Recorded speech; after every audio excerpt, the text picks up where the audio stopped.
Bienvenue pour ce troisième jour du Salon du Livre et on va commencer donc avec les contes du Vanuatu avec Myriam Malao. Donc ça y est, je te laisse la parole, tu commences dès que tu le sens.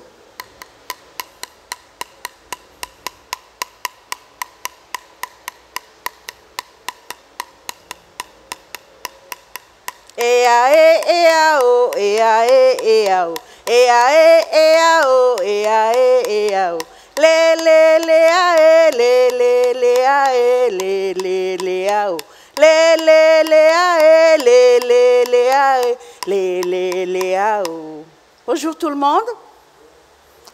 Eh bien, c'est vrai qu'il pleut, mais on va bien raconter des histoires. Et ça, je suis sûre que vous allez aimer. Quand je dis Eao, Eae, vous me dites Eao. On peut faire ça? Comme ça, c'est pour me donner un petit peu la force de raconter. Eae? Encore un peu plus fort. Même si ce matin, vous avez pris le thé et qu'il y a une gorge sèche. Mais répondez-moi très très fort. Eae? Et dans les stands, Eae? Encore une fois, Eae? C'est la pluie qui va partir. Voilà. Eh bien, l'histoire que je vais vous conter, c'est d'abord le marché. Le marché où moi je cuisine. Eh bien, ce matin-là, j'étais en train de faire la blanquette de veau. Et vous savez ce que c'est la blanquette de veau? Ah, c'était très bon. Il suffisait juste de mettre un peu de viande dans le bouilli de l'eau. Et ensuite, tu as des tarots du manioc coupé que tu peux mettre dedans. Et ensuite, tu peux mettre toutes les herbes que tu veux. Et c'est là, ça sent très très bon. Même lors d'un pluie comme ça, tu manges une soupe de la blanquette de veau, c'est très bon. Et là, c'est chez moi au marché de Port-Vila. Et ce jour-là, il y a une famille qui passait. Et cette famille nous vient de Futuna. Futuna, c'est au sud de la province sud. C'est une île juste à côté de Tana. Et cette famille, le couple et les deux enfants, ils sont venus pour manger. Et déjà, à côté de moi, ma collègue Isabelle, qui demande, mais ils sont bien d'ici, cette famille? Je dis, oui, ils sont de Futuna. Et vous savez pourquoi? Parce qu'ils avaient la peau claire, comme vous. La petite fille était très belle, même comme la petite fille de Christian. Et ils étaient en train de demander la blanquette de veau. Ils commençaient à prendre la blanquette de veau pour manger. Et Isabelle qui me demande encore, mais c'est où Futuna? Mais c'est juste à côté de Tana. Et pourquoi cette couleur blanche? Eh bien, je vais te la raconter. J'ai raconté à Isabelle, mais je vais vous raconter qu'est-ce qui s'est vraiment passé. Eh bien, cette histoire, c'est l'histoire de Machichiki. Sur cette île, il y avait un roi. Et le roi eut un fils. Et le fils s'appelle Machichiki. Machichiki grandit avec respect. Et en étant un jeune homme, il est devenu un bon guerrier, même beau encore. Et qu'est-ce qui s'est passé? C'est que toute sa vie, il a entendu parler de cet endroit, à la plage de Siloa. Sur cette plage, il paraît qu'il y a des anges qui viennent du ciel, qui viennent pour s'y baigner. Et donc, Machichiki, depuis son enfance, à partir de 10 ans, qu'est-ce qu'il a fait? Derrière un rocher de Siloa, il allait souvent pour attendre à la pleine lune les anges venir. Mais à 10 ans, il a commencé à 10 ans, et quand il restait veillé tard, qu'est-ce qu'il fait? Il dort et il voit passer les anges. Il n'a rien vu. Et donc, depuis 10 ans, il a attendu. Toutes les pleines lunes, quand il arrive à 11 ans, 12 ans et 13 ans, il attendait derrière les rochers pour voir venir ces anges. Mais à chaque fois, il dormait. Et devenu tout jeune et beau, il s'est dit, une fois, même une fois, je vais voir ces anges-là. Et même, le roi lui disait déjà, Machishiki, il faut devoir prendre une femme, car je veux un beau-fils, moi. Machishiki dit, on attendra la pleine lune. Et bien sûr, la pleine lune arrive. Ce jour-là, il était bien préparé. Il s'est dit, je vais prendre quand même des fruits pour pouvoir rester caché, je vais manger pour que je puisse être éveillé à voir venir ces anges. Il a même pris aussi des cocos. Et il a même demandé aussi aux femmes de village de lui faire des tarots râpés pour qu'ils puissent être derrière le rocher, ils puissent manger et être éveillés. Et même à la plage de Siloa, vous imaginez cette belle plage, on dit que quand c'est la pleine lune, l'eau miroitait. Tu pouvais même voir ton visage dans l'eau. Et il y avait autre chose, c'est que le long de la falaise, à côté de Siloa, il y avait plein de grottes. À Futuna, il n'y a que des montagnes, jusqu'à la rivière. Mais il y avait aussi des grottes, plein de grottes. Mais dans la plage de Siloa, il y avait ce caillou-là qui était là. Et c'est là que Machishiki a creusé un bon petit trou. Il a posé toutes ses provisions pour attendre la venue des anges. Et même attendre la pleine lune. Et c'est ce qu'il a fait. Il a attendu. Et au village, le soir, arrive la pleine lune. Tous les villages, ils rentraient. Parce qu'ils avaient peur un petit peu de la pleine lune. Mais Machishiki se dit, c'est ce soir que je vais devoir voir cette pleine lune et les anges. C'est ce qu'il a fait. Il est allé au lieu où il a préparé. Il s'est même caché un petit peu. Il a même pris un petit peu des feuilles de cocotier pour se cacher un peu dans le trou où il a creusé. Et ensuite, il est resté à attendre. Il a attendu très très longtemps. Même on dit que la pleine lune était arrivée. Et il est resté cloîtré là-haut à regarder tout le monde. Mais il n'y avait personne. Machishiki sort un petit peu pour regarder autour de la plage s'il y avait les anges qui venaient. Mais personne. Personne. Rien. Et puis à un moment donné, il commençait à bâiller. Il commençait à bâiller, il commençait à prendre un fruit à manger pour ne pas dormir. Il bâillait, mais après ça, il s'endort un petit peu. Et tout à coup, qu'est-ce qu'il entend? Non, moi d'abord. Non, c'est moi la première. Non, attends, ce sera moi. Il entend des voix. Machishiki entend des voix. Et cette fois, une autre voix dit, Sina, ne va pas trop loin. Viens poser tes plumes là, tes ailes ici. Mais Sina qui dit, oh c'est bon, laisse, je vais aller le poser là. Et c'est des voix des anges. Machishiki se réveille et qu'est-ce qu'il voit? Il voit 5 anges, mais c'est des anges qui étaient très très belles, arrivés pour venir se baigner sur la plage de Siloa. Et ces anges, l'aîné de ces filles, ils étaient 5, appelés surtout Sina. Sina, c'était la dernière des anges.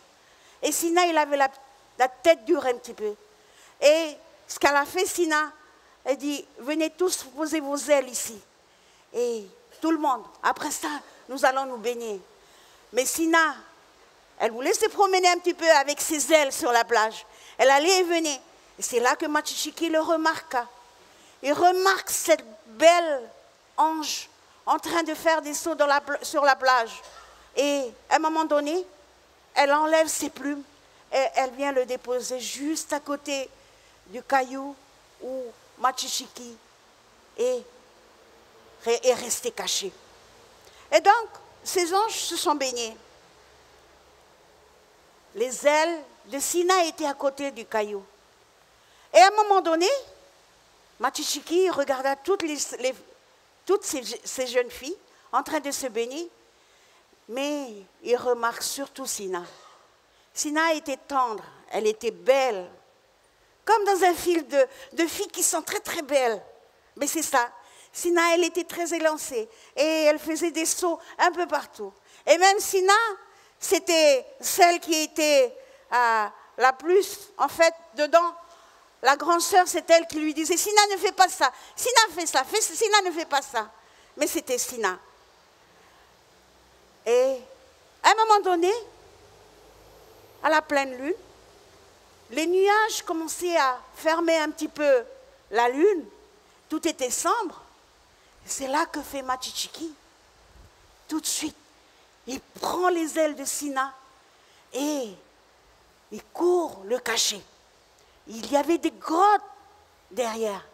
Et toutes ces grottes-là, Machichiki ne voulait rien savoir. C'est lequel le premier, lequel le deuxième. Le plus sûr, c'est d'abord de cacher ses ailes. Et c'est ce qu'il a fait. Il est rentré dans la grotte, il a caché les ailes de Sina. En le cachant, il devrait l'attacher.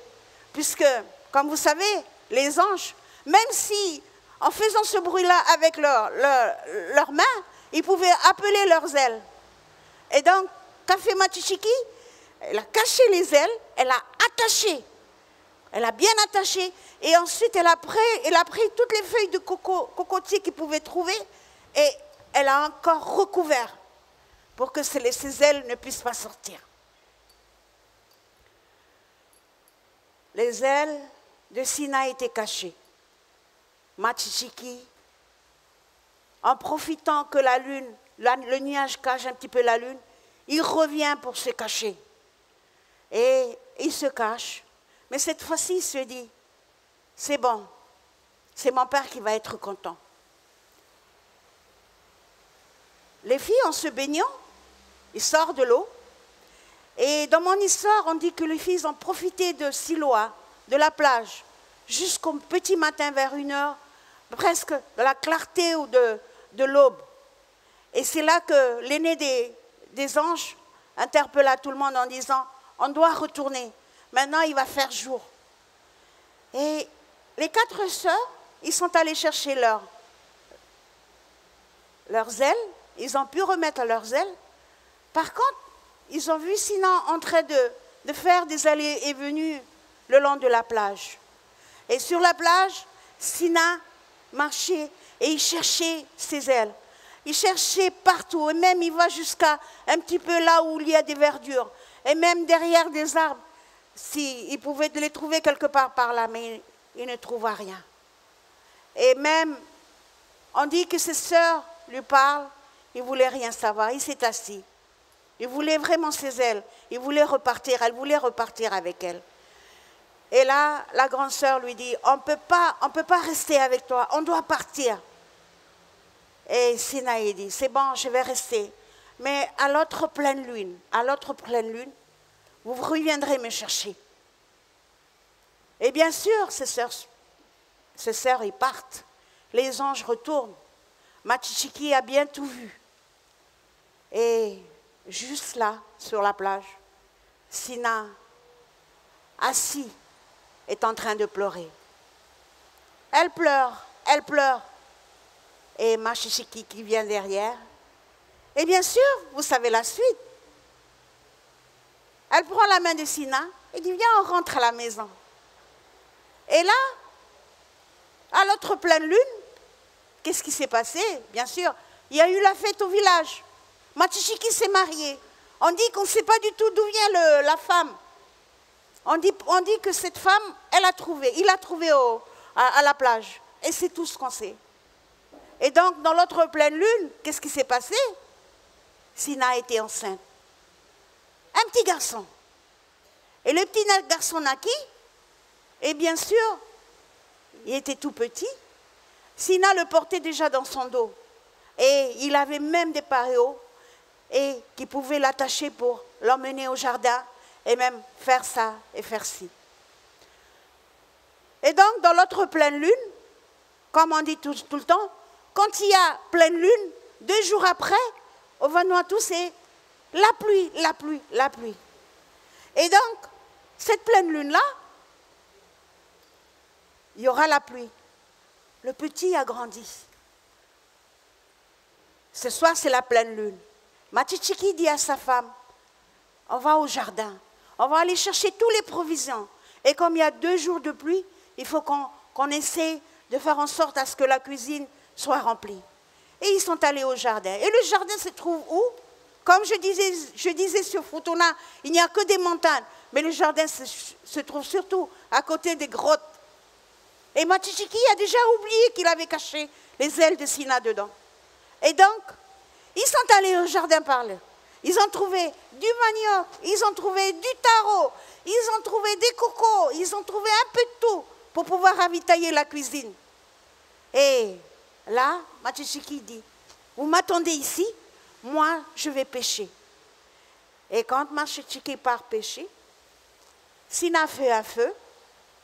En faisant le feu, il dépose sur une natte tressée de bambou son petit. Et ensuite, le feu qui brillait, à un moment donné, tu as la pleine lune qui était là devant. Et le feu brillait constamment. Et quand le feu brillait constamment, à un moment donné, tu as une grotte qui reliait ce feu et cette lune, et cette lumière qui rentrait dedans. Et à un moment donné, les ailes de Sina est ressortie d'une luminosité. Et Sina qui était là, qu'est-ce qu'elle a vu? Elle a vu venir ses ailes. Ses ailes étaient là devant la porte de la grotte. Qu'est-ce qu'elle a fait, Sina? Elle regarde un petit peu son fils. Elle regarde toutes les provisions qui étaient là. Elle voit de loin Machichiki en train de pêcher. Et elle voit ses ailes. Et quand elle voit ses ailes, elle entend déjà des cris qui viennent d'en haut, qui disent, nous sommes là pour te ramener. Ce sont ses sœurs. Et qu'est-ce qu'elle a fait, Sina? Elle est allée, elle a pris ses ailes, elle les a remis, elle les a essayées encore une fois. Et quand elle est revenue voir son fils, elle a dit à son fils, je vais partir, mais je ne vais jamais t'oublier. Tout ce que tu as en toi, c'est notre sang. Et tout ce que tu vas faire, je vais toujours te guider pour ça. Elle regarde une dernière fois son fils. Ensuite, elle regarde le ciel. Et tout de suite, elle s'envole. Elle s'envole, elle est partie. Le fils était là. Il dormait. Machichiki revient. Et quand Machichiki revient, il crie, Sina! Sina! Sina, où tu es? Et Sina n'y est plus. Et tout de suite, que fait Machichiki? Il va dans la grotte où il a caché les ailes. Et juste en se mettant devant la porte de la grotte, il a compris. Elle a retrouvé ses ailes. Et elle retourne là où le feu est. Il regarde son fils. Il regarde toutes les provisions. Et il prend son fils et il rentre au village. Dans mon histoire, on dit que sur la plage de Siloa, là où Machichiki se cache, le caillou qui est toujours, c'est un visage qui regarde vers le ciel. On dit qu'à toutes les pleines lunes, Machichiki vient se tenir dans ce caillou pour regarder le ciel et voir si Sina va retourner et voir si Sina reviendra un jour. Et le caillou existe vraiment à l'île de Futuna. Et nous avons cette belle plage. Mais le caillou regarde toujours vers le ciel, à l'attente de Sina. Voilà, mon histoire est terminée.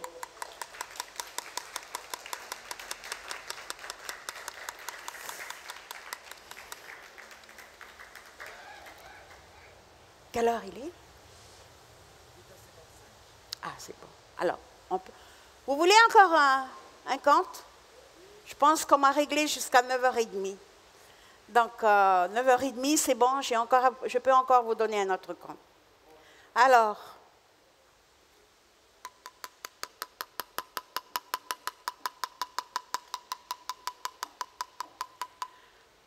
cette fois, j'ai un enfant dans la salle, c'est ce qui est bien. Et On va commencer un autre conte. Et Aïe? Alors tu vois, moi je ne vais pas vous compter, je vais bouder cette fois. Parce qu'il n'y a personne qui me répond. Et Aïe? Encore un peu plus fort, c'est comme si, le voix que vous me redonnez, c'est comme si, c'est moi, c'est ma voix qui va être affaiblie là. C'est comme si je vous comptais. Et c'est pas bien ça. On recommence. Et Aïe? Voilà, encore une fois. Et Aïe?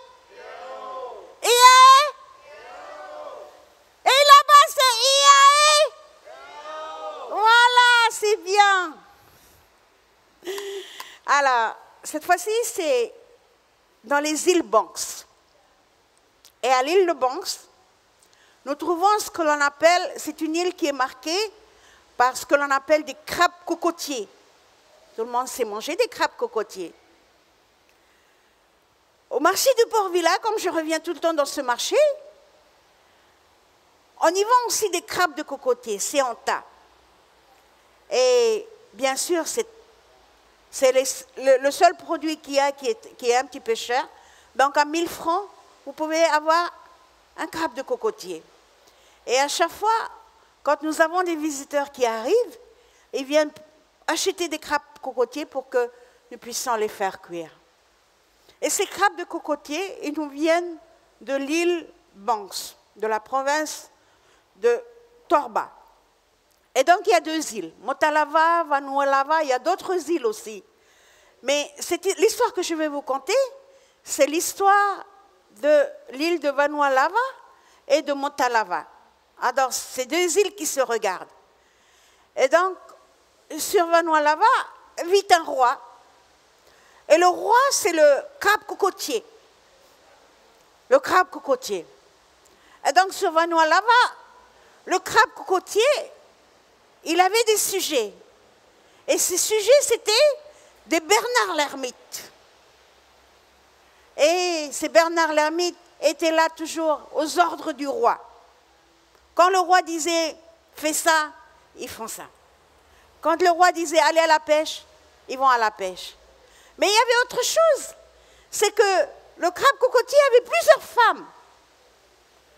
Et dans mon histoire, on dit qu'il y a une femme pour faire la cuisine, il y a une femme pour balayer, il y a une femme pour laver un petit peu toutes les alentours, il y a une femme pour faire le jardin, il y a une femme pour aller juste donner à manger aux cochons. Donc il avait plusieurs femmes.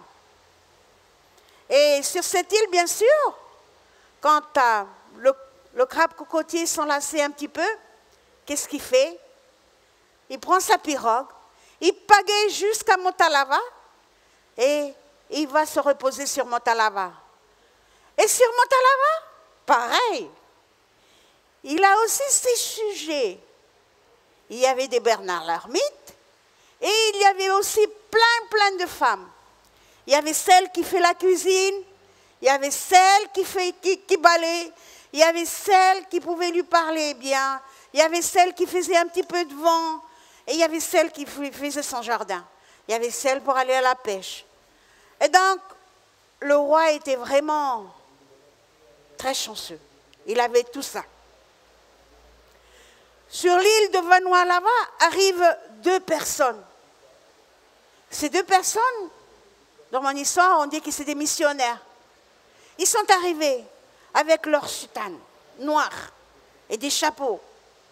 Et ils arrivent à l'île, et qu'est-ce qu'ils font? La première chose qu'ils ont vue, ils ont vu le sujet du roi. Et ils disent, mais pourquoi vous êtes nus? Les sujets du roi, ils répondent, mais parce que notre roi, il est nu, donc nous sommes nus. Et les missionnaires, ils leur disent, mais il ne faut pas être nus. Allez vous habiller. Et pareil, ils disent aux femmes du roi, allez vous habiller vous aussi. C'est pas bien d'être nus. Et d'ailleurs, nous sommes là pour apporter la bonne nouvelle. Et dans la bonne nouvelle, il ne faut pas être nus. C'est ainsi qu'à Vanualava, nous avons les sujets du roi, ainsi que les femmes. Ils se sont habillés.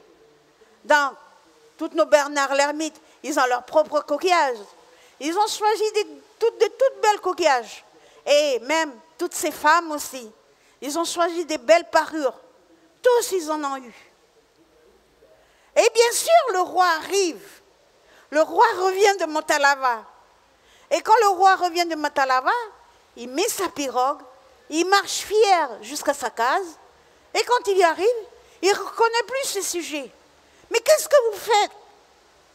Et le sujet, il dit, ah, mon roi, mais on nous a dit de ne pas être nus.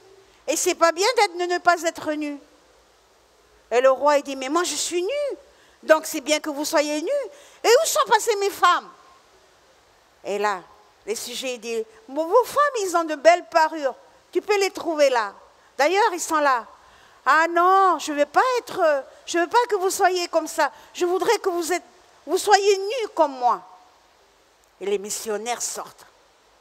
C'est ainsi qu'il y a eu des colères, il y a eu des débats. Et le roi a même fait venir les sujets. Il a même fait venir aussi les femmes pour qu'elles disent tout ce qui s'est passé. Et après ça, les missionnaires l'emportent. Donc, ils dirent au roi, il faut que tu t'habilles. C'est ainsi que le roi envoie tous ses sujets aller chercher un habit pour le roi. Et le roi, bien sûr, c'est le crabe cocotier. Et donc, ils sont allés dans les plantations, ils ont trouvé des fruits. Ils sont venus essayer au crabe cocotier. Et comme il avait les fesses tout gros, il ne pouvait pas du tout rentrer dans tous les fruits qu'il y avait. Il y avait aussi d'autres feuilles, des feuilles pour venir le couvrir. Mais couvrir le roi en une seule journée, ça ne peut pas être ainsi. Les feuilles se cassaient vite. Et donc, pareil, les Bernard l'ermite, les sujets, ils sont allés dans la mer, ils sont allés trouver des coquillages. Tant d'autres coquillages que ça, mais il n'y avait pas de coquillages qu'on pouvait faire rentrer les fesses du crabe cocotier. Il avait même essayé un gros coquillage, mais en le mettant, il ne pouvait plus le retirer, mais il a fallu le retirer parce qu'il ne pouvait pas rentrer dedans. Si bien qu'en le retirant, les fesses étaient devenues tout rouges. Et bien sûr, le crabe cocotier, qu'est-ce qu'il s'est dit? Il s'est dit, il n'y a rien qui peut rentrer dans mes fesses. Et bien sûr, il repart voir les missionnaires. Et les missionnaires, qu'est-ce qu'ils lui disent? Ils disent, ben, je pense qu'on t'a dit de mettre un habit. Mais on n'a pas d'habit possible pour toi. Mais ce qu'on peut te dire tout simplement, c'est que à partir d'aujourd'hui, dans le jour, tu seras caché. Mais le soir, c'est là que tu peux sortir puisque tu es nu, tu peux passer partout. Et c'est ainsi que, depuis ce jour, nous avons le crabe cocotier qui est resté nu depuis toute sa vie. Voilà, mon histoire se termine.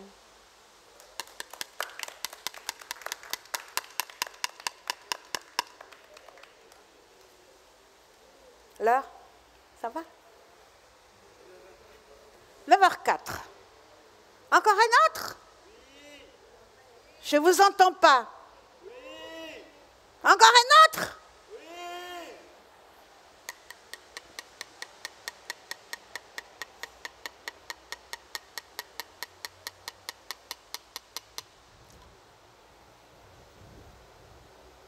Cette histoire me vient de ma grand-mère paternelle. Et donc, sur l'île Ovao, juste à côté de la Grande Terre, il y avait une île qui s'appelle Tolambe. Et même la nuit, quand il y a pleine lune, on entend encore des sons venant de Tolambe. Tolambe, c'est une île qui a été engloutie. Et Tolambe, c'est une île où vivait avant une famille. Le papa, la maman et 2 garçons. Les 2 garçons Le plus petit s'appelait Sami. Le plus grand s'appelait Sion.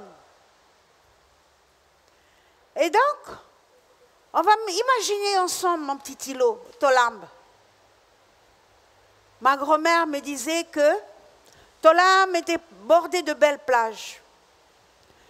Et juste au milieu, il y avait bien sûr des cocotiers. Ici, dans notre image à nous, on peut trouver des cocotiers, des pandanus. On y trouve aussi des nambangas, c'est des banians. Et des banians même, une au centre de cette île, c'est ce grand banyan qu'on appelle le Nasara.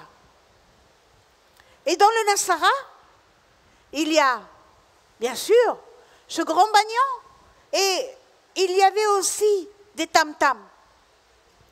Et comme vous avez ici des tam-tams, nous avons des tam-tams qui sont debout. Il y avait 3 tam-tams. Alors les tam-tams le plus élevé, et puis après le moyen et le tout dernier. Et ils sont parfois dessinés et même repeints et même peints tout en noir. Et ce sont des tam-tams qui sont mis dans le Nasara. Et bien sûr, dans le Nasara, il y avait aussi des pierres noires, comme ces pierres-là, mais encore un peu plus gros, qui sont entreposées jusqu'en haut.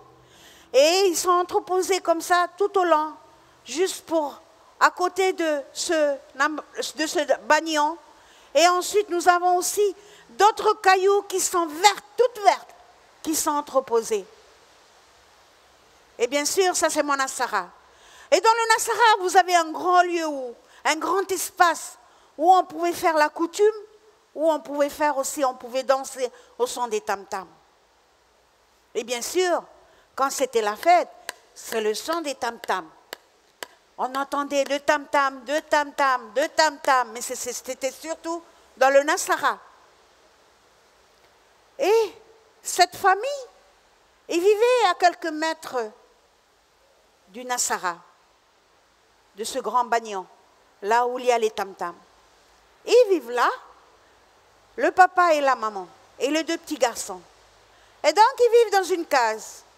Et la case, bien sûr, on va l'imaginer ensemble, c'est pareil, c'est une case tressée en bambou.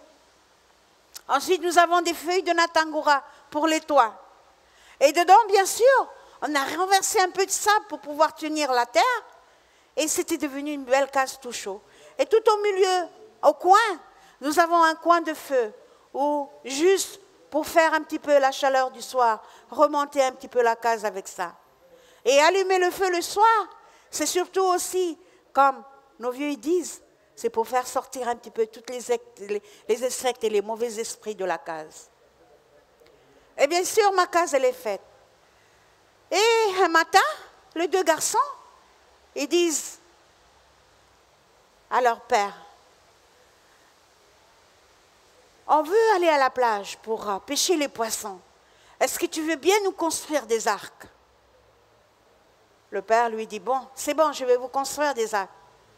Mais attention, ces arcs, c'est pour aller tuer les poissons, mais ne pas tuer quelque chose d'autre, mais c'est surtout les poissons. Et faites attention de ne pas aller dans le Nasara. Le Nasara, c'est un lieu tabou. Il ne faut pas y aller. Et bien sûr, l'arc était confectionné.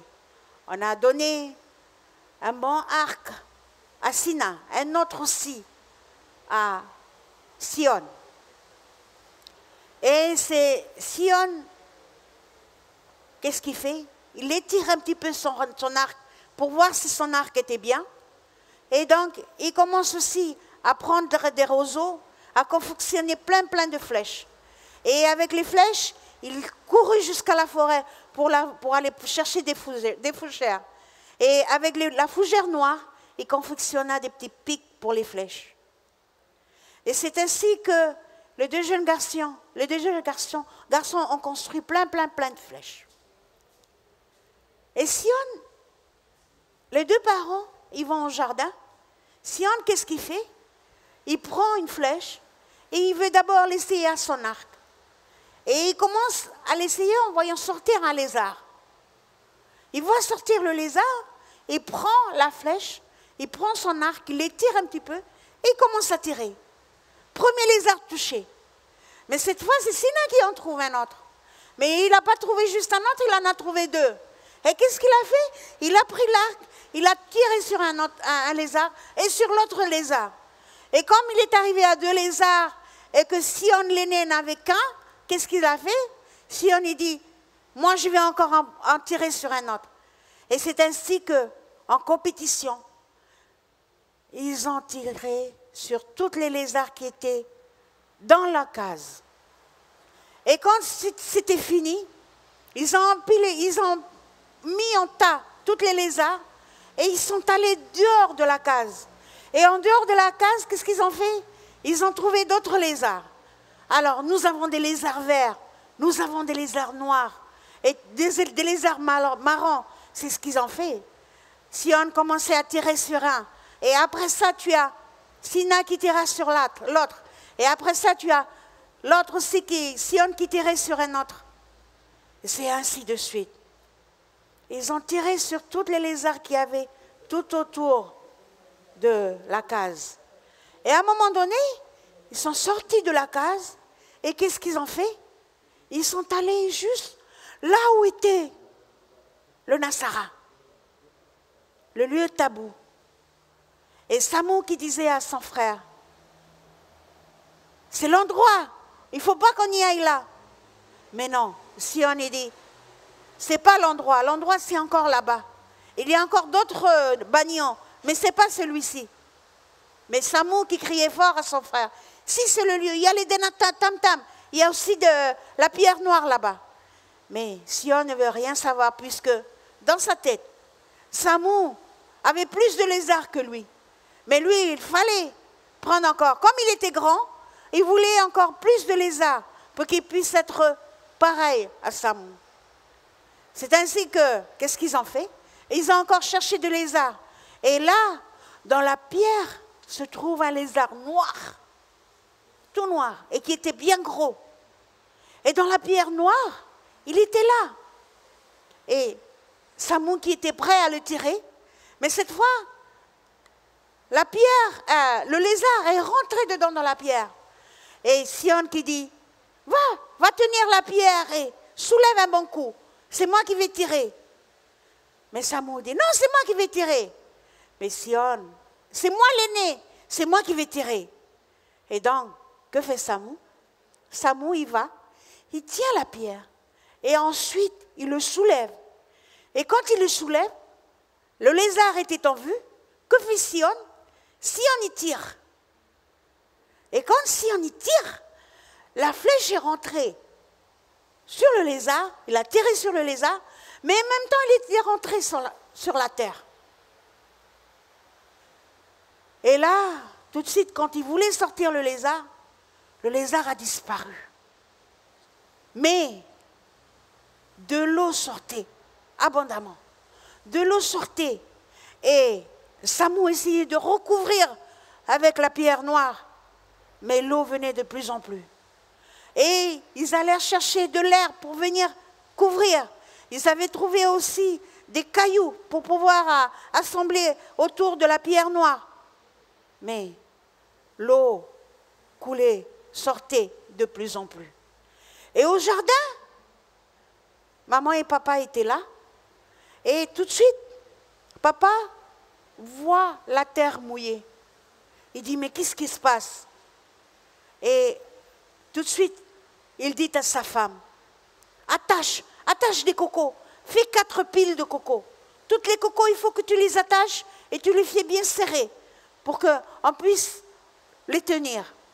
Et maman qui commençait à attacher, papa aussi, il aida un petit peu à attacher. Et tout de suite, il voit arriver les 2 enfants avec les arcs. Et c'est ainsi que papa dit aux enfants, qu'est-ce que vous avez fait? Ils ont raconté qu'ils avaient tué des lézards. Papa, il dit, le plus important maintenant, c'est de nous sauver.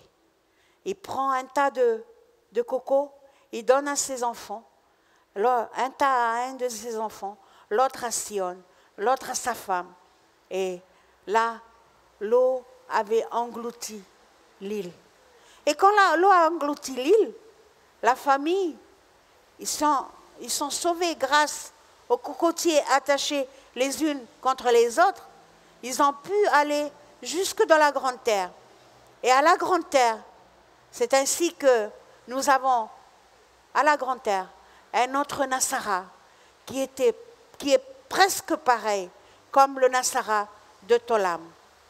Et on dit souvent dans cette histoire, ma grand-mère me disait souvent que quand c'est la pleine lune, on entend encore les sons de tam-tam qui sortent de cette île. Mais le plus sûr, c'est des sons de deux jeunes garçons qui sont en train de se quereller. Et ils se querellent pour qui va gagner à tirer celui-là, qui va tirer encore un peu plus de lézards. Et ce son revient à chaque fois à la pleine lune. Et même cette île qu'on appelle Tolamb, c'est une île qui a été engloutie. Et quand c'est marée basse, on pouvait y aller avec la pirogue jusqu'à cette île. Et on y voit juste encore jusqu'à présent des récifs. Mais il y a encore toutes ces pierres noires qui sont entreposées. On y voit encore toutes ces pierres vertes qui sont là.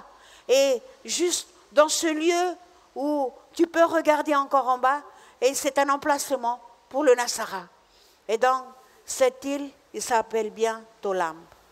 Voilà, mon histoire est terminée. C'est bon? Alors, on va recrier encore une fois, juste pour dire que c'est terminé. Et puis, merci à vous. Et aé? Et aé? Et aé? Et aé? Voilà, merci.